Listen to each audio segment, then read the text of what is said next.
Pas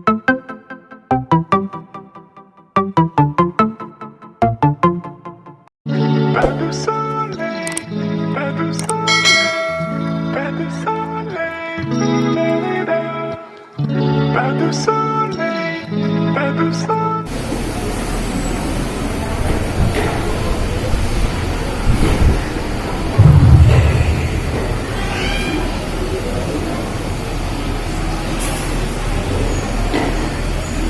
Mana nih? Bismillahirrahmanirrahim. Assalamualaikum warahmatullahi wabarakatuh. Waalaikumsalam warahmatullahi wabarakatuh. Assalamualaikum warahmatullahi wabarakatuh. Waalaikumsalam warahmatullahi wabarakatuh. Alhamdulillahirabbil alamin. Summa sholatu wassalamu ala asyrofil anbiya'i wal mursalin wa ala alihi wa sahbihi ajma'in. Qul subhanaka la ilaha illa anta innaka antal alimul hakim. Shadaqallahul azim.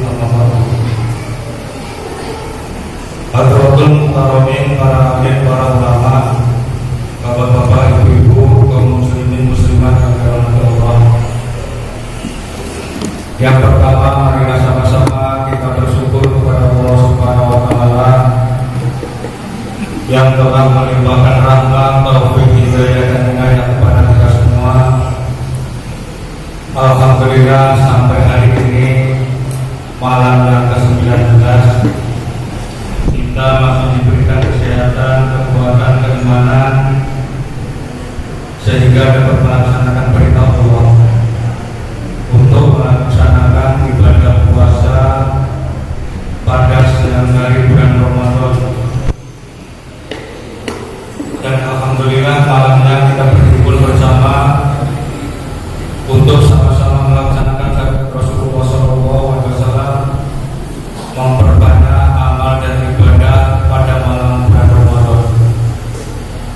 Barang siapa yang berpuasa pada bulan Ramadan, barang siapa yang berpuasa pada siang hari bulan Ramadan dan beribadah pada malam harinya dengan penuh keimanan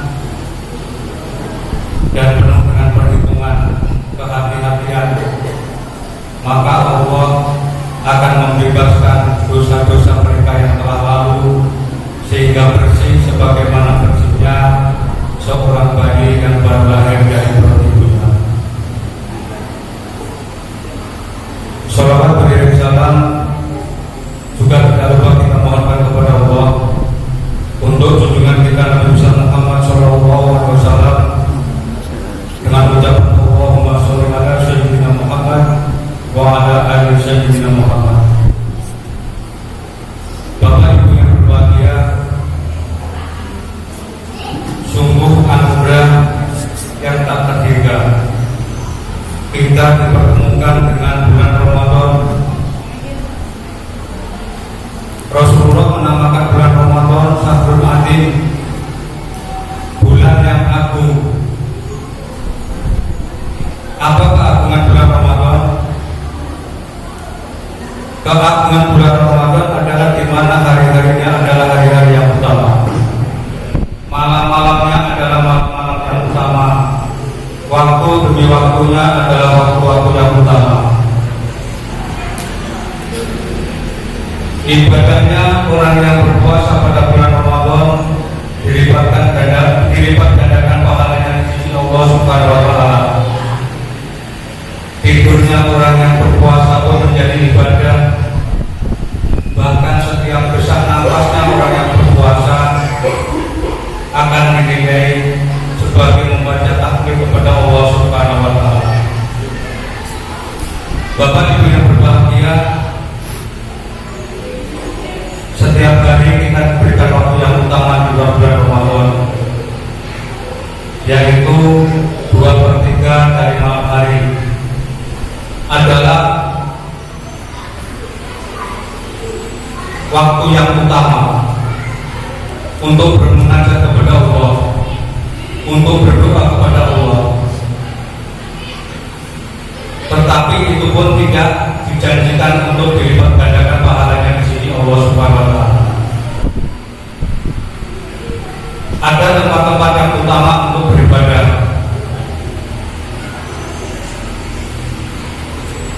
Yang pertama, Masjidil Haram. Orang yang sholat fardu di Masjidil Haram akan dilipat gandakan pahalanya 100.000 kali sholat di luar Masjidil Haram.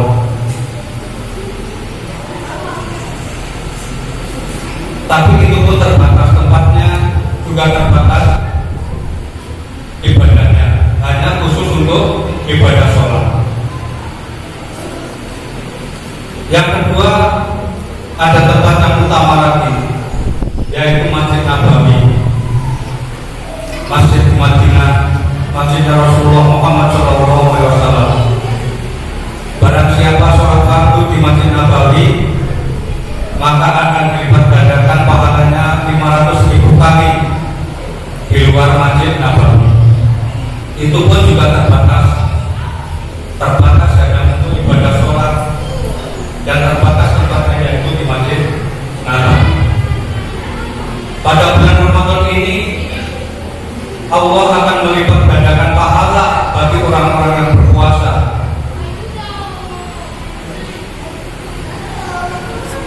Dimanapun saja berada dan kapanpun berada, tidak dibatasi oleh tempat dan waktu, baik itu beribadah pada siang hari ataupun beribadah pada malam hari. Dan salah satu keutamaan daripada bulan Ramadan adalah di mana salah satu malam di bulan Ramadan akan diturunkannya yang namanya Lailatul Qadar, di mana keutamaannya adalah lebih baik daripada 1000 bulan. Bapak Ibu yang berbahagia, Rasulullah SAW bersabda dalam sebuah hadis yang diriwayatkan oleh Imam Ibnu Huzaimah, di tengah-tengahnya Rasulullah mengatakan bahwa barang siapa yang membaguskan akhlaknya, barang siapa yang membaguskan budi pekertinya pada bulan Ramadan, maka sungguh Allah akan menyelamatkan kaki mereka dari tergelincir dari Siratal Mustaqim. Yang pertama, Rasulullah mensyariatkan kepada kita agar pada bulan Ramadan ini kita memperbagus akhlak kita, memperbagus budi pekerti kita, memperbagus kelakuan kita. Karena apa? Sesungguhnya Allah menurunkan Rasulullah Muhammad SAW tidak lain adalah untuk memperbaiki akhlak manusia. Terus akhlak kepada siapa yang harus kita perbaiki? Yang pertama, akhlak kepada Allah Subhanahu wa Ta'ala. Bulan Ramadan adalah bulan kesempatan yang baik kita untuk bermesra-mesraan dengan Allah Subhanahu wa Ta'ala, untuk memperbanyak amal dan ibadah kita kepada Allah Subhanahu wa Ta'ala. Maka dari itu akhlak kita, budi kita juga harus kita perbaiki. Salah satu contoh, kalau kita ingin menghadap kepada Allah, ingin sholat, tentu selain kita memperhitungkan pakaian kita harus menutup aurat, tetapi juga harus kepantasan kita di sisi Allah Subhanahu wa Ta'ala. Apakah pakaian kita pantas untuk kita pakai atau tidak? Apakah kita tatkala menghadap Allah, tatkala kita sholat sama dengan pakaian kita tatkala kita olahraga? Terkadang sering kita melihat orang yang sholat memakai pakaian olahraga, pakai training. Apakah itu tidak boleh? Apakah itu sah? Kalau itu memang bersih, apakah itu pantas atau tidak? Ini yang perlu kita perhitungkan. Bapak Ibu yang berbahagia, kemudian yang kedua, kita harus memperbagus akhlak kita kepada sesama Muslim, kepada sesama manusia. Bulan Ramadan adalah bulan di mana apabila kita menyambungkan silaturahim,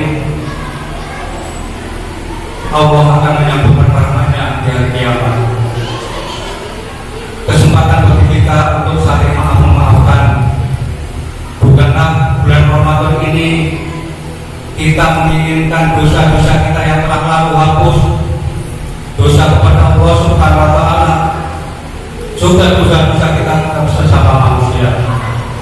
Untuk itu tidak ada salahnya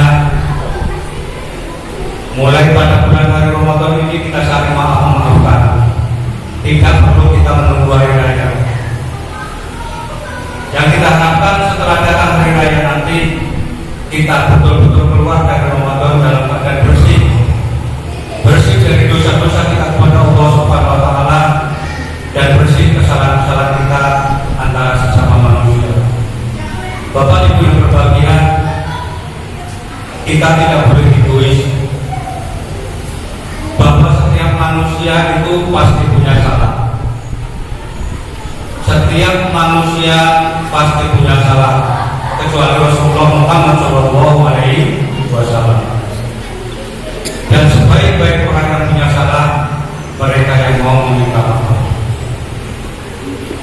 Semua orang pasti punya dosa, selain Rasulullah Muhammad SAW. Dan sebaik-baik orang yang punya dosa, mereka yang mau bertaubat kepada Allah Subhanahu wa Ta'ala. Bapak Ibu yang berbahagia, jangan pernah kita merasa puas dengan amal dan ibadah kita yang kita lakukan. Jangan pernah kita merasa bahwa amal kita, ibadah kita akan mampu mengantarkan kita ke surganya Allah Subhanahu wa Ta'ala. Tidak. Amal dan ibadah kita tidak akan mampu mengantarkan kita masuk surganya Allah Subhanahu wa Ta'ala. Yang mampu mengantarkan kita masuk surganya Allah hanyalah rahmat dari Allah Subhanahu wa Ta'ala. Hanyalah kemurahan Allah Subhanahu wa Ta'ala. Maka dari itu, kalau kita memperbanyak amal dan ibadah pada bulan Ramadan ini, kalau kita bersungguh-sungguh beribadah pada bulan Ramadan ini, semata-mata hanya ingin mencari rahmat dari Allah Subhanahu wa Ta'ala. Bapak Ibu yang berbahagia, ada suatu kisah yang ini mungkin sering saya ceritakan, bahwa dulu ada seseorang yang hidup di atas bukit di tengah laut, hidup sendiri. Orang itu hidup selama 500 tahun karena mereka orang-orang sebelum Rasulullah umurnya panjang-panjang. Mereka diberikan umur selama 500 tahun. Selama hidupnya, waktunya hanya digunakan untuk beribadah kepada Allah Subhanahu wa Ta'ala. Di atas bukit itu tumbuh satu pokok delima yang setiap hari ada buahnya yang masak. Dan situ juga ada satu mata air yang memancar, yang mengalir. Jadi orang ini setiap hari hanya memetik satu buah delima, kemudian dimakan, selanjutnya bersuci, kemudian beribadah kepada Allah Subhanahu wa Ta'ala. Dalam ibadahnya orang ini berdoa kepada Allah, ya Allah, matikanlah aku nanti dalam keadaan sujud kepadamu, dan bangkitkanlah aku di yaumil mahsyar juga dalam keadaan sujud kepadamu. Kemudian malaikat Jibril mengabarkan kepada Rasulullah Muhammad SAW bahwa orang ini nanti di yaumil mahsyar akan dibangkitkan dalam keadaan sujud kepada Allah Subhanahu wa Ta'ala. Kemudian Allah memerintahkan kepada malaikat, wahai malaikatku, bawalah hambaku ini, seorang ahli ibadah ini, memasuk surga karena rahmatku. Maka malaikat kemudian menyebut orang ini dan mengatakan, wahai hamba Allah yang ahli ibadah, masuklah ke dalam surga karena rahmat Allah Subhanahu wa Ta'ala. Orang ini menolak.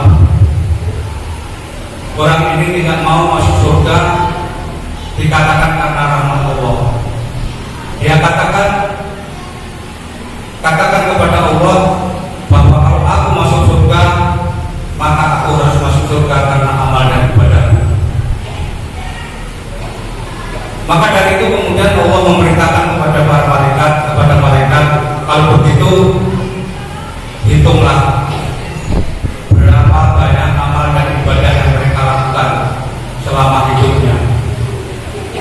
kemudian timbangkanlah dengan kenikmatan-kenikmatan yang aku berikan selama mereka hidup. Maka mulailah malaikat menghitung semua amal dan ibadahnya. Setelah selesai, kemudian malaikat menghitung nikmat-nikmat Allah yang Allah berikan kepada mereka selama 500 tahun selama hidupnya.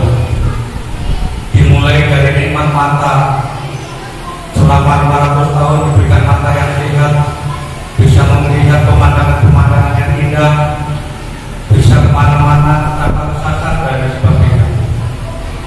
Namun ternyata Bapak-bapak, Ibu-ibu, setelah ditimbang dari nikmat mata yang diberikan oleh Allah Subhanahu wa Ta'ala kepada mereka, ternyata nikmat mata itu lebih berat dibandingkan dengan ibadah dia yang mereka lakukan selama 500 tahun. Baru nikmat mata saja, belum nikmat-nikmat yang lain, belum nikmat telinga, belum nikmat lidah, belum nikmat tangan, belum nikmat kaki dan lain sebagainya. Karena dari nikmat mata saja ternyata lebih berat dibandingkan dengan amalnya. Kemudian Allah memerintahkan kepada malaikat, kalau demikian bawa dia ke neraka, masukkan dia ke neraka. Untuk mereka segera sadar atas kesalahannya, kemudian bertobat kepada Allah, memohon kepada Allah, dan akhirnya mereka dimasukkan ke dalam surga. Bapak Ibu yang berbahagia, bulan Ramadan adalah bulan kasih sayang. Hendaknya kita menyayangi selain kepada sesama manusia, kepada sesama muslim, juga hendaknya kita menyayangi sesama ciptaan Allah Subhanahu wa Ta'ala. Kepada binatang-binatang, jangan kita aniaya kepada ciptaan Allah, karena boleh jadi dari binatang-binatang itu akan mendatangkan rahmatnya dari Allah Subhanahu wa Ta'ala. Dalam suatu kisah, ada seorang perempuan yang buruk akhlaknya. Kalau zaman sekarang bisa dikatakan perempuan pelacur. Suatu saat mereka mengadakan perjalanan di tengah padang pasir. Di tengah padang pasir mereka melihat seekor anjing yang kehausan. Dengan serta-merta mereka mengambil air kemudian diminumkan kepada anjing. Anjing diminumkan air menjadi sehat kembali. Apa kata Rasulullah? Perempuan ini calon penghuni surga. Karena apa? Karena ketulusannya menolong ciptaan Allah Subhanahu wa Ta'ala yang berupa binatang. Di sisi lain ada seorang yang ahli ibadah. Suatu hari mereka mengikat seekor kucing. Kucing diikat tanpa diberikan makan, tanpa diberikan minum, kemudian kucing itu mati. Allah mengatakan, Rasulullah mengatakan, orang ini dalam penghuni neraka. Karena apa? Karena kejaman atau biadabannya kepada ciptaan Allah Subhanahu wa Ta'ala. Bapak Ibu yang berbahagia, di akhir-akhir Ramadan ini, malam ke-19, tidak lama lagi kita akan memasuki 10 hari yang terakhir. Rasulullah mengisyaratkan dalam 10 hari terakhir inilah saat-saat turunnya Lailatul Qadar. Apa yang perlu kita persiapkan? Yang perlu kita persiapkan adalah yang pertama, fisik kita, jasmani kita, lahiriah kita. Di akhir-akhir Ramadan ini stamina kita semakin berturun, stamina kita semakin berkurang. Sudah banyak yang meninggalkan puasa Ramadan. Untuk itu kita harus pandai-pandai membagi waktu kita, pandai-pandai membagi tenaga kita.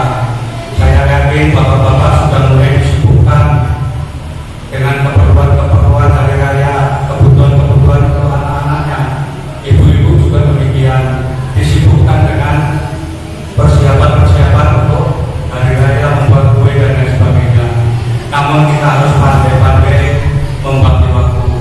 Jangan karena urusan-urusan untuk menyambut hari raya, kemudian kewajiban-kewajiban kita yang harus kita laksanakan justru malah kita tinggalkan.